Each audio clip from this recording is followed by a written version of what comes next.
सो काफ़ी लोगों ने ये डाउट भी दिखाया कि प्लैब 1 और प्लैब 2 जो है द प्रोसेस इज़ सेम। अगर आप नॉर्मल वीज़ा अप्लाई करते हैं तो वो 15 वर्किंग डेज़ में आ जाता है। आपका टाइम है 160 पाउंड व्हिच इज़ अप्रॉक्सिमेटली जो है 16 तो आंसर इज़ प्लैब 1 जो है वो आपको आप इंडिया में दे सकते हैं, बट फॉर प्लैब 2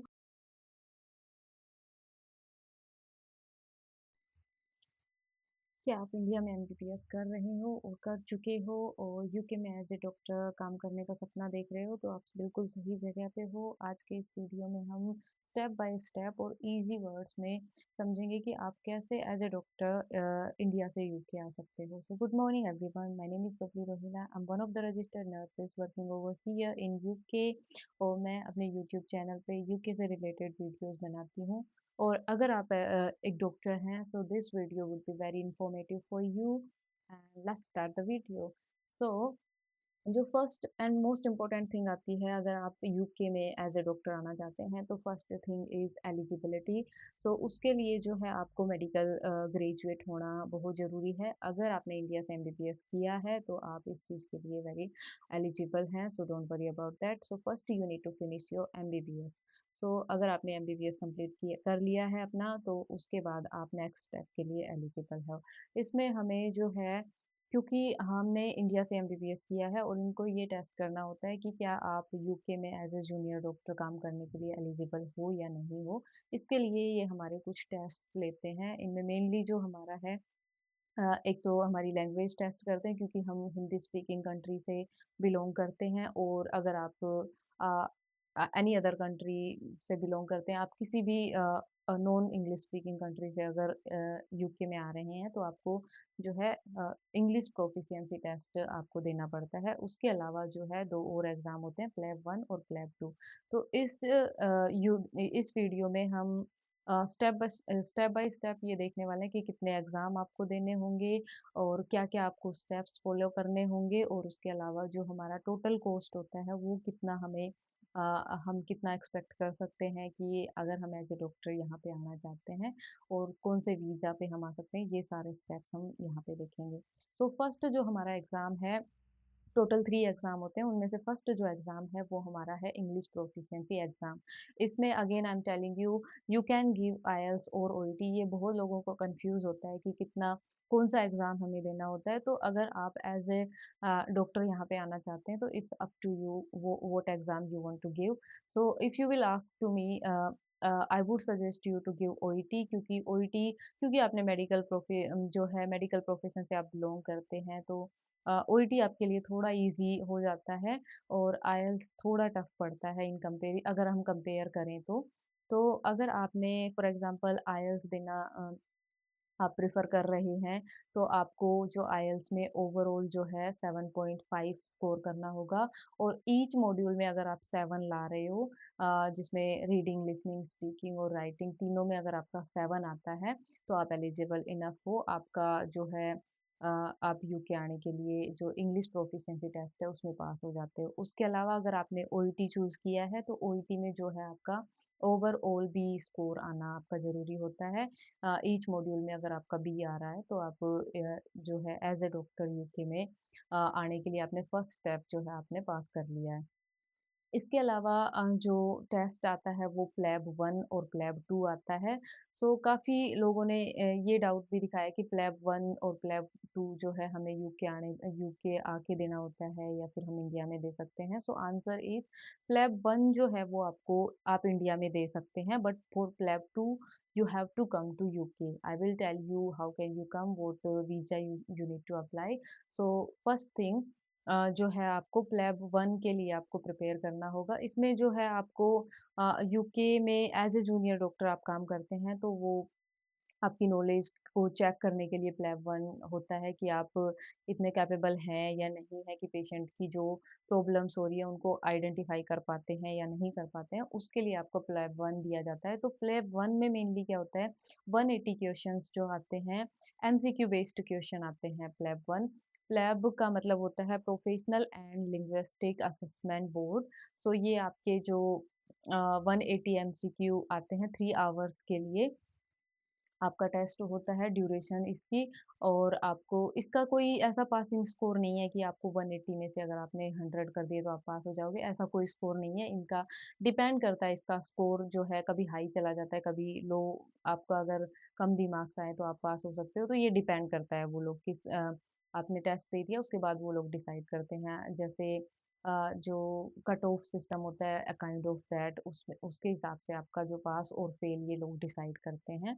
तो once you have cleared your PLAB 1 exam उसके बाद आपको प्लैब 2 के लिए इंडिया से यूके आना पड़ेगा। तो उसके लिए जो है हमें अ, जो विजिटिंग वीज़ा होता है उसके लिए अप्लाई करना होगा। ये एक special kind of visitor visa होता है जिसको स्टैंडर्ड विजिटर वीज़ा बोलते हैं, जो 6 मंथ के लिए आपका आप 6 मंथ्स तक यूके में स्टे रहने की करने की आपको परमिशन देता है। तो उसके लिए जो है आपको क्या करना पड़ेगा क्योंकि ये special kind of visitor visa है तो आपको जीएमसी जो अकाउंट है आपका उस पे जाके और लॉगिन करना रहेगा और आपके प्लैब 2 के लिए आपको डेट डिसाइड करनी पड़ेगी। आपको प्लैब 2 के लिए पहले से बुक करना पड़ेगा जब आप इंडिया में हैं, उसी टाइम आप अपनी डेट डिसाइड कर सकते हैं कि आपको कब प्लैब 2 देना होगा।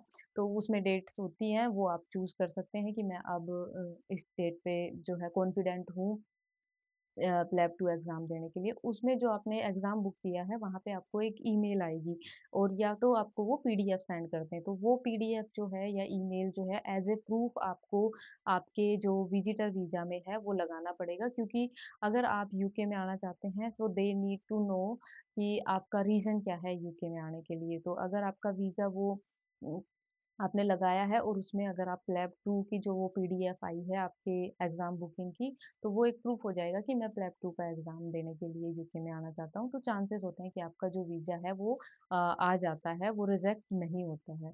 तो इसमें जो है 15 वर्किंग डेज़ का टाइम लगता है वीज़ा आने में और अगर आप प्रायोरिटी वीज़ा अगर आपको ये है कि मुझे जल्दी मेरा वीज़ा लेना है, तो आप प्रायोरिटी वीज़ा के लिए अप्लाई कर सकते हैं, जो 5 टू 7 डेज़ में आ जाता है। उसमें आपको थोड़ा-सा एक्स्ट्रा पेमेंट करना होता है, एक्स्ट्रा फीस लगती है आपकी पर वो 5 से 7 दिन में आ जाता है।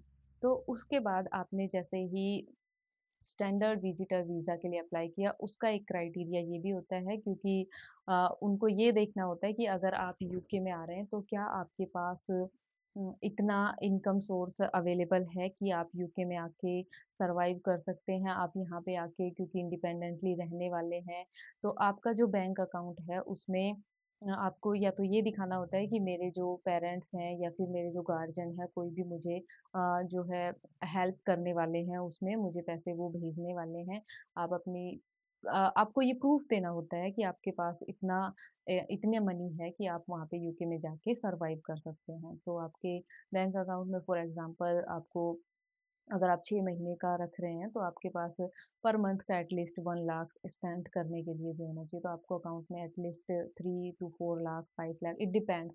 तो ये इतना आपको दिखाना होता है। अगर आप कम अपने बैंक में मनी जो है दिखाते हैं, वो आपकी बैंक स्टेटमेंट लेते हैं कि आप आपके पेरेंट्स आपको रियल में फंडिंग कर भी रहे हैं कि नहीं। वो 6 मंथ्स की आपकी जो है बैंक स्टेटमेंट लेते हैं और उसमें अगर आप उनको ये लगता है कि आप यूके में आके सर्वाइव कर नहीं कर पाएँगे, उतना आपके पास नहीं है एक्सपेंस, तो चांसेस होते हैं कि वीज़ा आपका रिजेक्ट हो जाए। तो फिर अगर आप यू वीज़ा के लिए अप्लाई कर रहे हैं, तो मेक श्योर कि आपके अकाउंट में वो चीज़ दिखे कि आप यूके में आके सर्वाइव कर सकते हैं, आप इतना एक्सपेंस कर सकते हैं, जितना यहाँ का जो खर्चा है, वो आप बियर कर सकते हैं। सो फॉर एग्जांपल आपका जो वीज़ा है वो आ चुका है, तो मेनली जो है आपको खुद को अपनी टिकट्स बुक करनी पड़ेंगी और एक्सपेंस जो है हम लास्ट में देखने वाले हैं कि कितना एक्सपेंस आपका टोटल आ सकता है, which will include your ticket as well. So आपको टिकट बुक करनी है और टिकट मेनली जो है आप ये जो प्लैब 2 एग्ज़ाम है उसका सेंटर मैनचेस्टर में है, तो आप लंदन में आ सकते हैं या फिर मैनचेस्टर में आ सकते हैं, इट डिपेंड्स। तो बहुत सारी जो है क्योंकि हम अगर इंडिया से आ रहे हैं तो हमें यूके के बारे में ज़्यादा नॉलेज नहीं होगी, तो आई वुड प्रेफ़र कि हम आके किसी ऐसी जगह पे रहें जहाँ पे बहुत सारे स्टूडेंट ऑलरेडी रह रहे हैं, तो अकेडमीज़ यहाँ पे होती हैं। तो अकेडमीज़ में अगर आप आते हो तो वो आपको अकोमोडेशन प्रोवाइड कराती हैं बिकॉज़ आपने लैब 2 का जो फ़ॉर्म भरा हुआ है उसके लिए आपको प्रिपरेशन भी करनी पड़ेगी। It is a very expensive exam इसकी जो फ़ीस है वो 935 एप्रॉक्स जो है पाउंड होती है इसकी फ़ीस जो कि अगर मैं इंडियन करेंसी में बताऊँ तो अप्रॉक्स 1 लाख जो है आपकी एग्ज़ाम की फ़ीस होने वाली है। तो आप जो है मेक श्योर करें कि एटलीस्ट जो है 1 महीने पहले आप इंडिया से यूके आ जाएँ ताकि आपको अच्छे से प्रिपेयर करने का टाइम मिल जाए। तो आप एक फर्स्ट जो अटेम्प्ट है, बहुत सारे स्टूडेंट हैं जिन्होंने फर्स्ट अटेम्प्ट में निकाला है प्लैब। तो अगर आप अच्छे से उसके लिए प्रिपेयर करेंगे, टाइम अगर आपके पास रहेगा तो आपका चांसेस है कि फर्स्ट एग्ज़ाम में जो फर्स्ट अटेम्प्ट है उसमें निकल जाए। तो आप 1 महीने पहले यहाँ पे आएँ और आप ये आप पे डिपेंड करता है, ये आपको कोई ऑब्लिगेशन नहीं है कि आपने अकेडमीज़ में ही रहना है, but this is only a suggestion कि अगर आप अकेडमीज़ में रहते हैं तो आपको अकोमोडेशन मिल जाता है फर्स्ट और सेकंड आपका जो है बहुत सारे स्टूडेंट मिल जाते हैं जिनके साथ मिलके आप प्रिपरेशन कर सकते हैं और वो आपको अकेडमीज़ में से भी प्रिपरेशन कराते हैं, तो वो हेल्पफुल होता है। तो आपको सिलेबस पता हो जाता है कि क्या वो पूछने वाले हैं, क्या उनकी जो आपसे है एक्सपेक्टेशंस है एग्ज़ाम में आप तो वो चीज़ों के लिए आप मेंटली प्रिपेयर हो जाते हैं।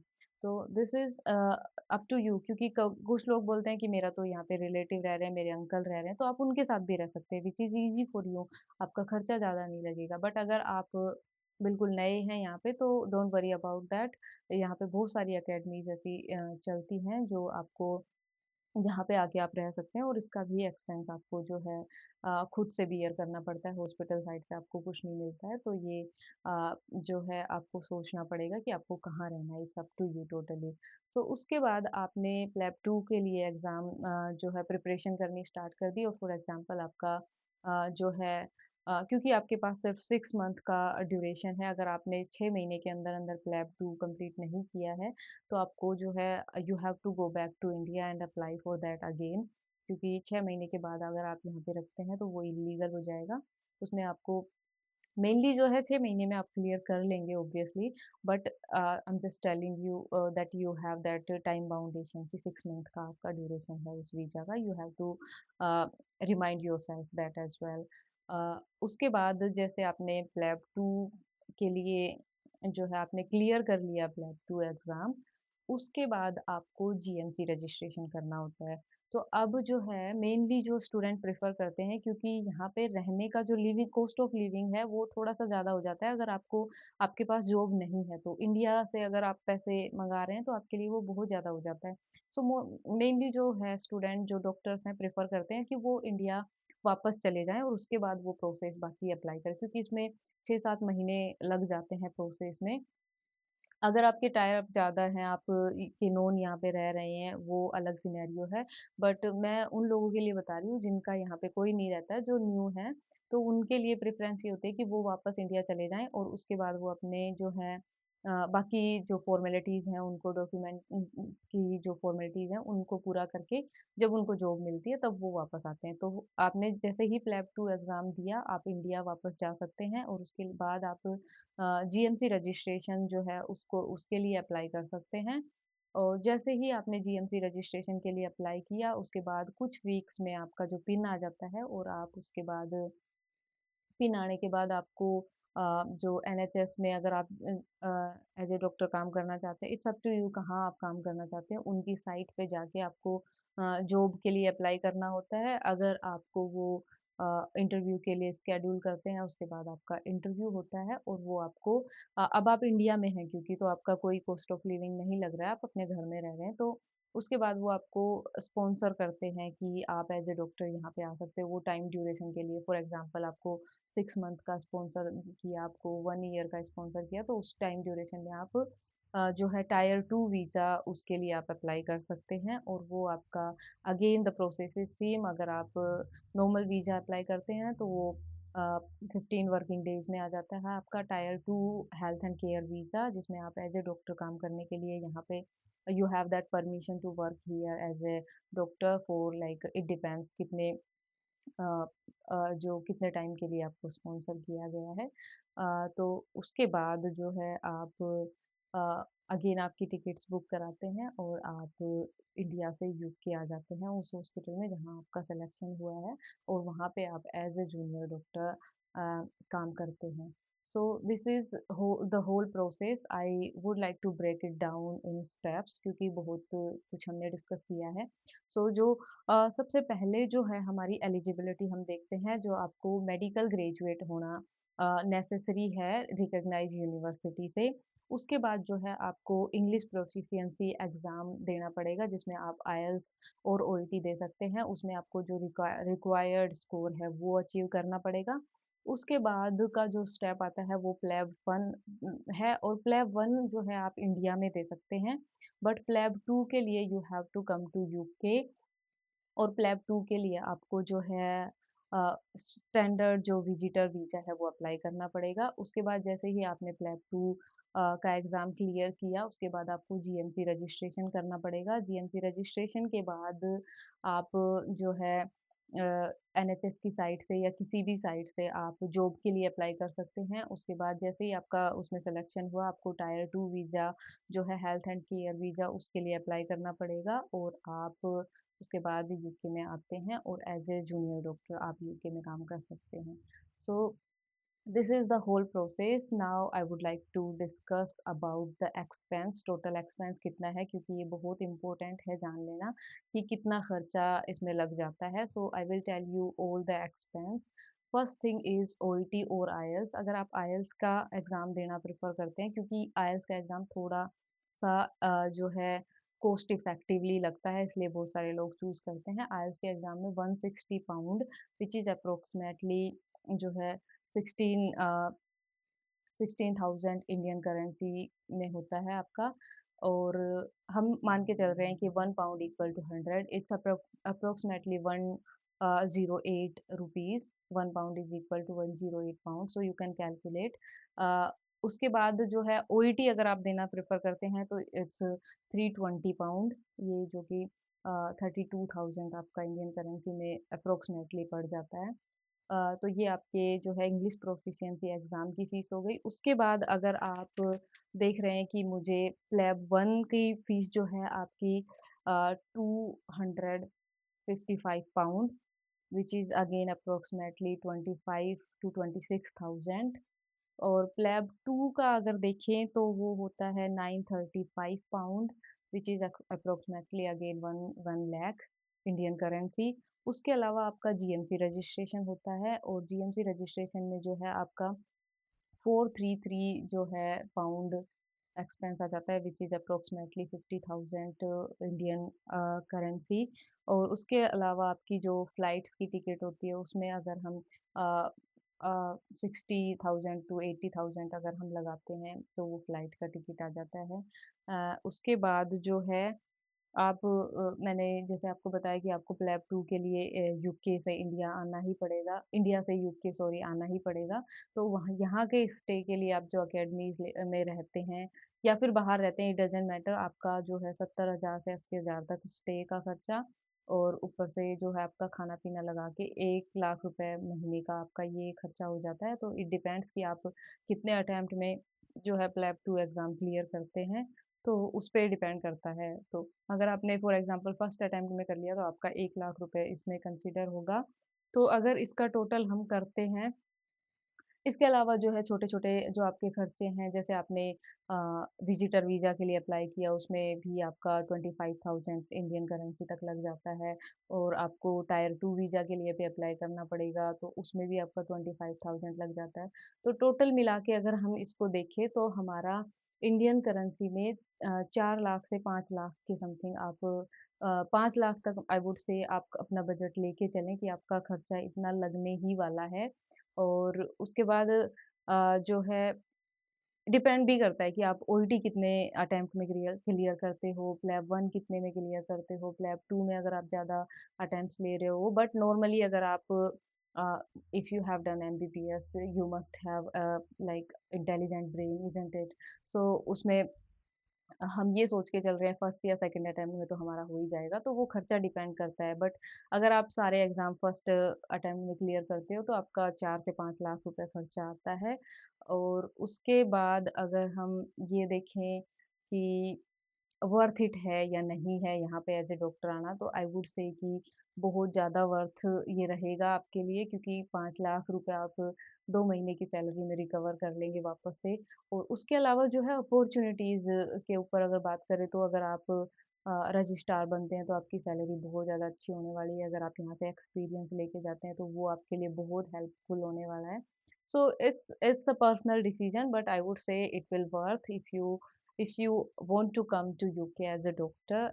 So I hope this video will help you. I did try to cover everything, but if you feel like I missed something, you can ask in comment section. So I will try my best to help you out with that query as well. Thank you so much. Bye bye.